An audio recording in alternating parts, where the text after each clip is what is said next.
বাসা চেঞ্জ করার পরে নতুন বাসার ছাদে যখন কালের মিষ্টি মিষ্টি রোদে বসে যখন র‍্যাক লাগাতে গেছিলাম, তো মেয়ে আমেনা সে কিন্তু আমাকে অনেক হেল্প করেছিল। কে সবকিছু এলোমেলো থাকা অবস্থায় আবার মাছ নিয়ে আসলো। মাছ কাটতে হবে, ঘর গুছাতে হবে, রান্না করতে হবে, সব মিলিয়ে আমি যেন এলোমেলো হয়ে যাচ্ছি। বাড়িতে অনেকগুলো টাকা পাঠাতে হবে, তাই আমার হাজবেন্ড বসে বসে হিসাব করছিল। আর কিউট বিড়াল ধলা সে কিন্তু বসে বসে মনোযোগ সহকারে দেখছিল। তারা সব জিনিসপত্র যখন আনছিল গাড়ি ভাড়া সহ অন্য অন্য বিল মেটানোর জন্য মাসে প্রায় অনেক টাকায় বাড়তি হিসেবে খরচ করা হলো। মাসের প্রথমে আপনি যেমনটা ভাববেন মাসের শেষের দিকে কিন্তু তেমনটা হয় না। যারা বাইরে থাকি তারা কোনো না কোনো ভাবে অন্য খরচ করতেই থাকে। অনেকেই ভাবে চাকরির টাকা মানে তার কাছে টাকার কোনো শেষ নেই। তো ভাই, গ্রামের কিছু মানুষ আছে তারা কিন্তু এই ব্যাপারটা বোঝে না। যদি এভাবে বাইরে ভাড়া থাকতো কিংবা সবকিছু কিনে খেত তাহলে না তাদের হুঁশ হতো। যাই হোক, যারা বাইরে থাকে তারাই শুধুমাত্র বোঝে যে কত টাকা খরচ করতে হয়।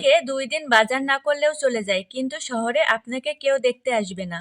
এখানে গ্যাস থেকে শুরু করে সমস্ত জিনিস আমাদের কিনে খেতে হয়। এই ব্যাপারটা যদি তারা বুঝতো তাহলে আমার মনে হয় তাদের কখনো এই বিষয়গুলো নিয়ে আফসোস থাকতো না। এই যে আমার নতুন রুমে এলোমেলো অবস্থায় এখন আমার আস্তে আস্তে সবগুলো গুছাতে হবে। এখানে হেল্প করার মতো আমার পাশে কেউ ছিল না। যখন বাসা চেঞ্জ করা হয় বা বদলি হয় তখন মাঝে মাঝে আমি খুব কান্না করি। মানে এই সময়টায় শরীরের প্রতি এতটাই কষ্ট হয় কিংবা এতটা দুর্বল লাগে। বাসায় যেদিন আসছি তার 2 দিন পর ঠিক সকালে আমার বড় ভাসুর মারা গেছিল। রুমের ভিতর এমন অগোছালো রেখেই আমরা খুব তাড়াতাড়ি বাড়িতে গেছিলাম। বাড়িতে যাওয়ার সময় কোথায় কি রাখছি না রাখছি কিছুই খুঁজে পাচ্ছিলাম না। মানে এমন হয়েছিল কোথায় কোন জিনিস কিভাবে রেখেছি সেটাই মনে করতে পারছিলাম না।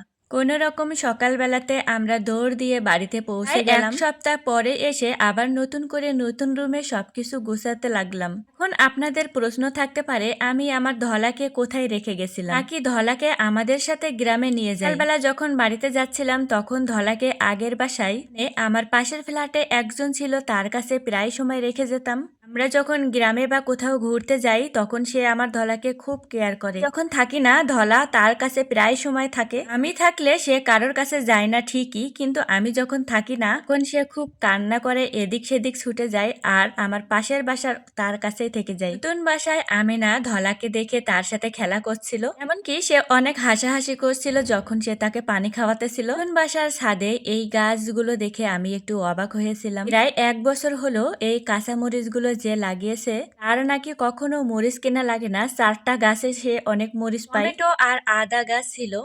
একটু কষ্ট হলেও নতুন বাসা খুব ভালো করে সাজাতে পেরেছি, এর জন্য আলহামদুলিল্লাহ। আমাদের জন্য সবাই দোয়া করবেন। আপনারাও সবাই ভালো থাকবেন, সুস্থ থাকবেন। আজকের ভিডিওটি এই পর্যন্ত। সবাইকে আবারও আসসালামু আলাইকুম।